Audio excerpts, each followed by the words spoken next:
Hey, if you like this podcast, be sure and check out Cerebrivore. That is a new podcast that just started last Friday. That'll be a bi-weekly podcast with a rotating panel of podcasters, including myself. I think there's about 5 of us who are kind of the core group. That would be me, along with Carl Rodriguez of the GMology Presents, Joe Richter of Hindsightless, Jason Connerly of Nerds RPG Variety Cast, and Arlen Walker of Live from Pelham's Wasteland. But we are going to not have all of us on every episode, and we are going to frequently try to get in other podcasters and other people who are into role-playing to talk about various topics. Our first topic was about running a shared campaign with multiple game masters. We've got other topics coming up in the future, including madness and insanity as game mechanics in your role-playing games, guns, and I think we're getting set to record a series on literature that inspires fantasy. And when I say guns, I mean the use of black powder and firearms in fantasy RPGs. Anyway, check out Cerebrivore, and also keep checking out this podcast. Hi, I'm BJ, and this is the Arcane Alienist Podcast.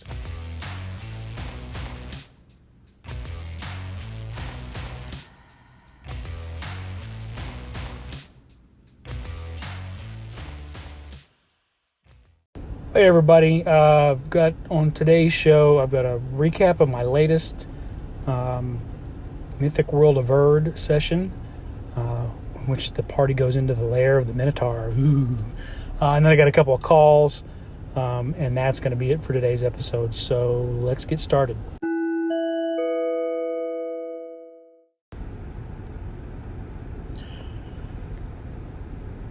So let's have a recap of my last Old School Essentials game in my homebrew setting, the Mythic World of Erd.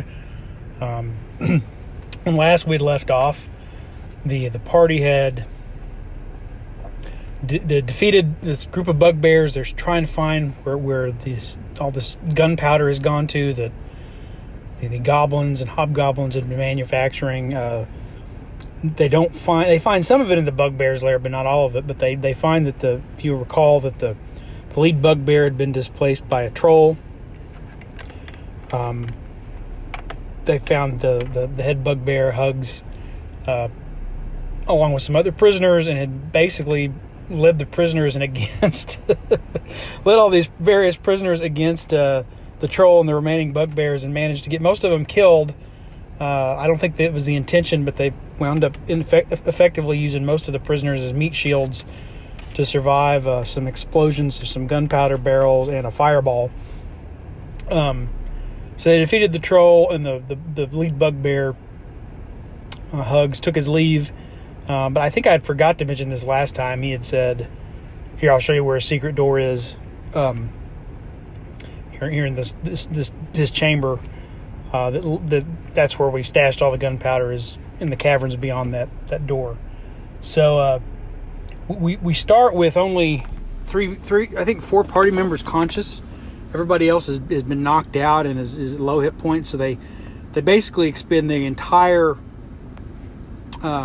collection of healing potions and healing draughts that they had amassed, just to make sure everybody got up and awake. And then they spent a night there, so the clerics get their spells back and heal people up. And the party is, while the party is still resting up, of course they got a few hit points back each from the natural resting. But while they're there, and I wondered about this with the minute they started to explore the secret door. I'm like, they're going to get themselves killed. I'm going to have a TPK because no one is at full strength, and they're already exploring the secret door. So here's what happened. I didn't get a TPK, by the way, spoiler alert, but I thought for sure somebody was going to die, because they entered the next dungeon with only a couple of them with all their hit points back. Everybody else was kind of half alive, or anyway. So they go through the secret door. There's kind of a room with just walls, and they poke around and are able to find another secret door in this little chamber, which leads into some more natural caverns. The first thing they encounter there are some fire beetles I rolled for a reaction. The fighter beetles just had a neutral reaction, so as long as they didn't approach the fire beetles, nothing happened. So they were able to the fire beetles were kind of spread out over this first chamber, these caverns that they walked into, so they didn't have to get close to them to walk in and look around. However, this is the lair of the Minotaur. Again, I'm running some adaptions of Keep on the Borderlands. This is the Minotaur's lair.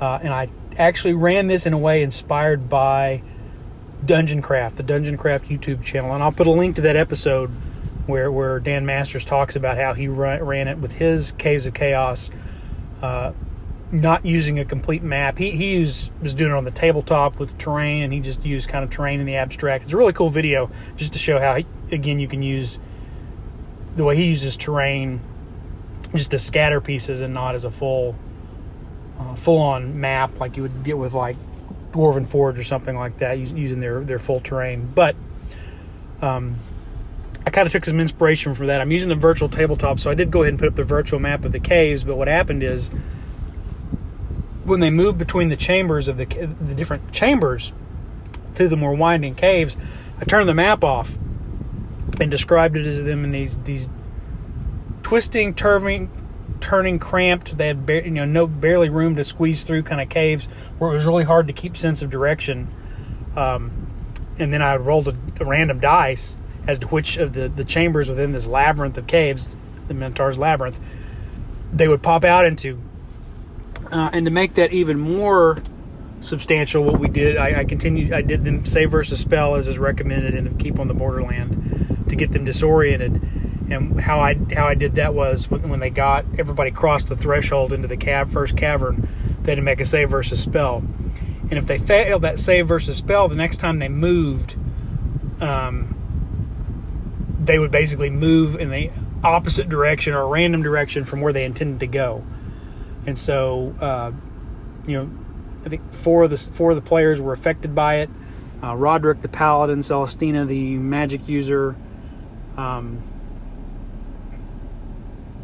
one of the clerics, Hadamar, and I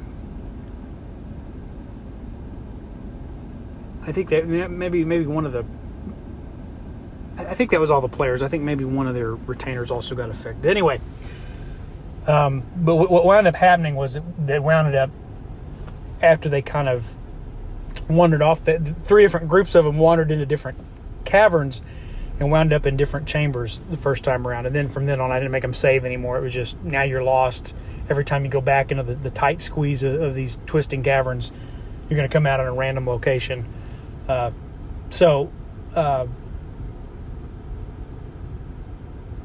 Yeah, they got split up into 4 groups. I'm sorry, not 3 groups. So Dolly, the dwarf, and one of the... who was with Dolly? I can't remember who was with Dolly. One of the retainers, although I can't recall which one off the top of my head, wind up in at the entrance to the surface. They've not come in through the surface entrance, but they wind up at the entrance to the surface where most people would enter the Minotaur's cave in this module. Jedi, who is a new character that joined the party last time, he's an elf. We're using the old school Essentials Advanced Kineticist class for him. He and Jessup, who is a thief, wound up in another cave where there's a dead kobold laying in the middle of the cave. And that kobold had been in there collecting guano for making gunpowder. That was one of the things the bugbears had him doing. But this is a dead kobold. It's emaciated. And then Harold, who is a fighter, and Hedamar, who is a cleric, wound up in another kind of big chamber with a couple of fire beetles in it that didn't really react to them. Actually, I take that back. They wound up in just kind of an empty central chamber. It was in the next roll that they wound up in the other room with the fire beetles. But the rest of the group just happened to run into, actually pop up in the Minotaur's actual lair. And they squeeze and they pop out of the corner and they look out into their torchlight and they see the Minotaur kind of look up at them. and they can tell it's about to charge. So the party's all scattered. 4 of them are about to engage with the Minotaur, and what I did was, again, keeping with the idea from that video, is the Minotaur does one round of melee with them, and then it retreats into the winding caverns where they could try to follow it, but there's no guarantee they'll keep up with it or turn up in the same place that it does. So they kind of decided that they were just going to stay there and search the room. So the Minotaur goes into the labyrinth, and we re-roll where everybody's going to show up next. Jessup and Jedi chose to stay in the room they were in with the dead kobold and investigate the kobold. So what they find is this kobold has been emaciated because it's been drained of blood, and then they look up on the ceiling and it's covered in sturges, and the sturges then swoop in to attack. One sturge did manage to attach itself to Jessup, but they retreated back into the caves before any of them took any damage. Jessup did wind up taking some damage, but then they got the sturge off of him once they popped out. They pop out in the opening with the sunlight coming in. Meanwhile, Dolly and Volker, who is one of the retainers who was with her, they pop up in the Minotaur's lair in time to see the Minotaur on this next round. You remember, it did one round of melee with the other group. They see it on that second round disappear into the labyrinth. They stick with the other group, and then they all collectively. That's at the point where they decided to search around for treasure and what else was going on in this lair.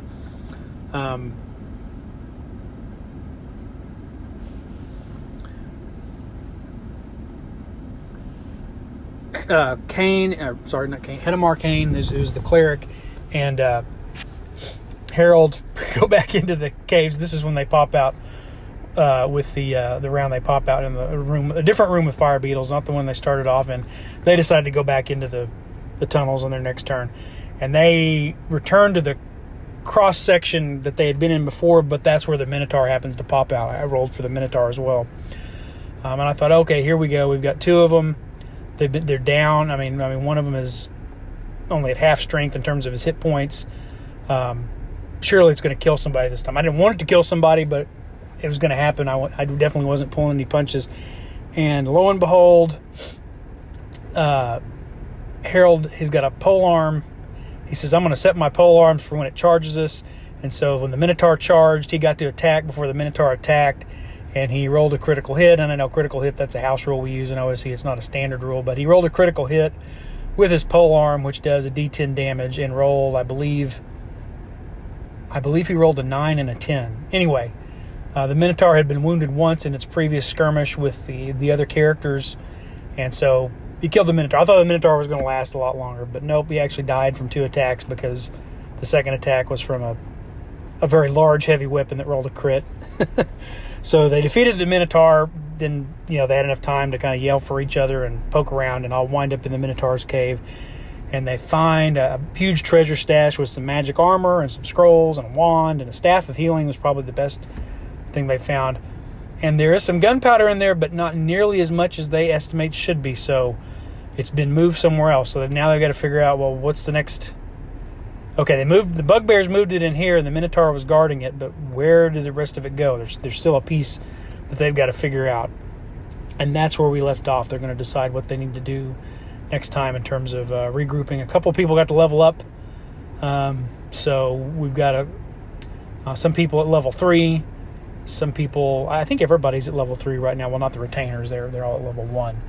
But all the main party are all up at level 3. We're getting close, I think, to the end of the Caves of Chaos portion of the campaign. They've got I'm not going to spoil it for anybody who's not familiar with Keep on the Borderlands, and of course I've changed some things as well, so it won't be right out of the book anyway, but that's where we are on the Mythic World of Erd.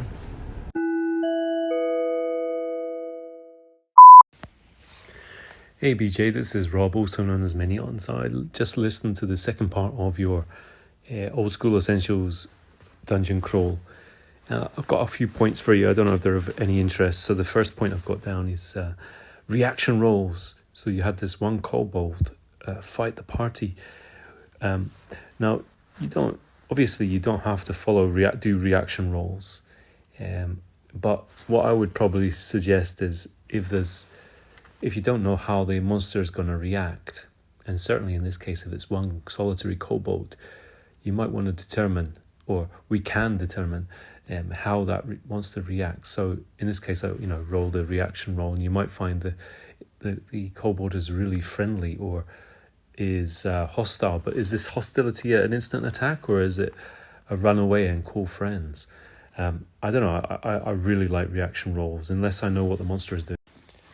So the second point, declarations. Now this may be your own sort of your own table rule, house rule, but in BX and Old School Essentials, you only have to declare retreats and spell casting, and everything else can be freeform. You can sort of make it up on the fly as you go, so the players can change what they intend to do depending on the situation. So that's another point. And the third point about the dwarf, halfling, and gnomes. I don't think there's anything about combat from the second rank specified in BX or Old School Essentials. But what I do as a rule of thumb is I allow people to fire arrows over or attack with spears over the heads of dwarfs, halflings, and gnomes. In fact, I allow people who have pole arms or spears to attack from the second rank regardless, as that's something that appears in certain forms of D&D. It's in chainmail and stuff like that, and in battle systems. So that's something I like to use because spears and polearms are, particularly spears, are underused in the game. So I like to do that. Anyway, that's just some thoughts. Obviously, the game is what you make of it, and your rules are the important thing. But just some of my thoughts, some feedback on your playthrough. Thank you so much. I really do enjoy them, and I think your insights, your rulings, the way you run the game is really useful, insightful to people, particularly those who are new to Old School Essentials. So cheers, man. Bye-bye. Thanks for the call in, Rob. Yeah, I forgot to do the reaction roll on that kobold, which probably, if you look at the context of the dungeon, if he'd had a non-hostile reaction, even if it had been a hostile reaction, it might have been more of a distrustful reaction. Why is there a lone kobold hiding in a storage closet in an orc's lair? Is he hiding from the orcs? Maybe he could be a potential ally or informant to the party to save his own skin, depending on why he's there. And that reaction roll would tell you a lot about how to make up on the fly, why that kobold might be there, and how that might inform the way he responds to the party. So that would have been probably a better choice, and it just slipped my mind to do that. So thanks for pointing that out. That's kind of what I'm doing it to get feedback for how I can sharpen my skills. I do have in my other Old School Essentials games, I'm going to let people use spears to attack from the second rank, as well as with pole arms, for the very reasons you're talking about. I think spears don't get enough love in D&D across the board, in any edition, really. There's a reason they persisted for so long on the battlefield despite the presence of other weapons, because there's a lot of tactical advantages and proper use of spears in context, particularly when you're fighting in ranks. I do that, and I have in the past in my other game allowed people to shoot over the heads of halflings and very short characters. I wasn't always sure about dwarves, because dwarves are not as, they're still a little taller than halflings, but I think that's a good rule to say, humans and elves can shoot over the heads of dwarves and halflings and gnomes and such. And same thing with declaration. I've just I have everybody declare their actions in my existing Old School Essentials game, so I just kind of carried that forward into this kind of solo run through, because it reminds me to it helped for some reason. I don't know why. It helps me remember to say everybody declare your action, rather than me going spells, retreats, just me saying everybody declare your action. But I do allow people who aren't casting spells and who haven't declared a retreat to kind of adjust on the fly. They don't have to tell me where they're moving. Just I'm going to move in melee, or I'm going to move and fire, or I'm going to stay put. And of course I'm using individual initiative with that group, so I kind of do want them all to declare their actions just so I can keep that straight. With I think when you're using group initiative, which I'll see because I'm about to start a new Old School Essentials campaign with a different group, and we're gonna start off with group initiative and go through the proper sequence of combat like you normally would with group initiative. And I think they're having people declare. Maybe you don't need to have everybody declare, but yeah, that's just kind of a habit I've gotten into, is having everyone declare, but then allowing people who aren't in those fixed spellcasting or retreat modes to be a little flexible with where they move and where they direct their attacks when I call on them. I hope all that makes sense. Anyway, thank you for the call. For everybody listening, that was Mignon, also known as Rob. He is the host of the Confessions of a Wee Timorous Bushy podcast that you can hear here on Anchor or whatever podcatcher you use. Be sure and check him out if you don't already listen. He always has some good stuff. Hey, BJ, Jason here. Still enjoying your actual play? Words, no work today. Early in the morning, I guess. It's not that early. I'm almost to work now. But point being, enjoyed the second episode of your actual play.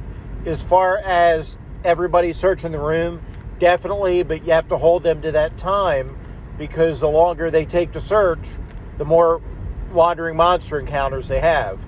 And that's the balancing act, right? So the balancing act is the longer you search, the quicker you go, not the quicker, but you're burning through your torches and your oil, and you're having an increased chance of wandering monsters. So those are why, those are the balancing acts there. As far as the gnome, I'll leave another call. Okay, when I mentioned gnome, I meant obviously what height could you shoot over somebody else's head thing.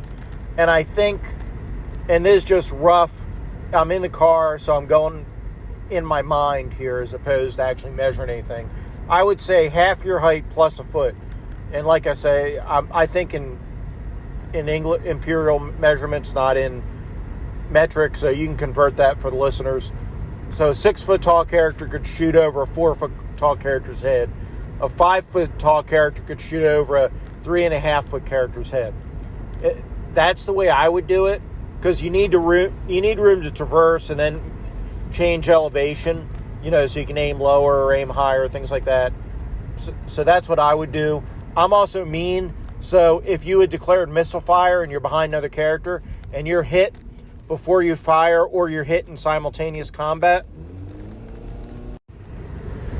Okay, I got cut off. So if you're behind another character and you're shooting over their head, and you've declared you're shooting missile that turn, and I would make people declare everything, not just declare magic and retreat. Then if you're hit with a missile or anything, if you're hit before your turn to release the arrow, or you have simultaneous initiative, so you're firing simultaneously with the enemy, and you're hit, I would have a chance that you could accidentally, when you take the damage, you could release that arrow and hit that character you're behind. A friendly fire, shoot them in the back. I know that sounds mean, but I think that's another balancing mechanism. I wouldn't make it a huge chance, but maybe I would. I don't know. I would probably let them do a dex check to see if they release the arrow or not, and if they do, they have a chance to hit the character in front of them. Hey, Jason, that's a good point on the searching, is always keeping good track of time, and a larger room takes more time to search, and so maybe it takes 2 turns instead of 1 turn, and you increase the chances that your torch is going to, you increase the chances of a wandering monster, and you're definitely moving your torches and your lanterns closer to burning out or having to be replaced or restarted. It's a very good point. I think I was doing that in the game, but the cool thing about Fantasy Grounds is the combat tracker for the Old School Essentials rule set will keep up with that for you, and so it did prompt me to do a wandering monster check, which nothing came of it. I rolled there was no encounter. So, but excellent point about timekeeping. As we all know, as St. Gary said, you cannot run a proper D&D campaign unless you keep adequate time records. And I've come to appreciate that more and more the longer I've been a DM. With shooting over people's heads, I think that's a good rule of thumb. I think for ease at the table, though, maybe just simply saying humans and elves can shoot over the heads of dwarves and halflings, and when you're using an expanded set of races like half elves, half orcs, gnomes, goblins, whatever the case may be, then you just extrapolate to, are you more man-sized or are you more dwarf-sized? Which are you closer to? And that would be determine whether you could shoot over the head of the person in front of you. Yeah, that's an interesting rule. That would be a good friendly fire rule, to where kind of like spellcasters have to risk losing their spell if they get hit. An archer might have to risk fumbling with that arrow and it going off and hitting somebody else instead of what they were intending to shoot at when their turn came up. You could use a dex check. You might also use I can't off the top of my head. I don't know which saving throw you might use. You might use a saving throw. But I guess, would you do that only with bows? What about with slings or crossbows? Where I imagine you think when you declare you're going to shoot with a bow, I can envision that means you've already kind of committed to knocking an arrow and pulling back, and now you're just trying to hone in on aim at the target. Your arms get bumped and you let go and the arrow goes flying forward. But would that same thing happen with a sling or a crossbow? What do you think? Let me know. And everybody, that, by the way, that was Jason Connerly of the Nerds RPG Variety Cast, another great podcast that you guys should check out. So I will put links to his show and to Mignon's along with that YouTube link on the description of today's episode. So I want to thank Jason and Rob for their calls. I want to thank everybody else for listening. It's kind of a short episode today, just those few calls and my one session recap. But I'll be back again in the future with a new episode. Take care, everybody.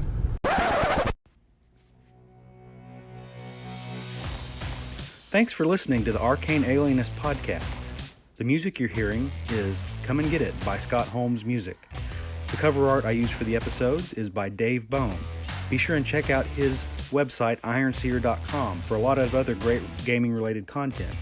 You can always leave me a voice message through the Anchor app or at the Anchor website, or you can email me at arcane.alienist@gmail.com. Once again, I appreciate you listening. Thanks so much.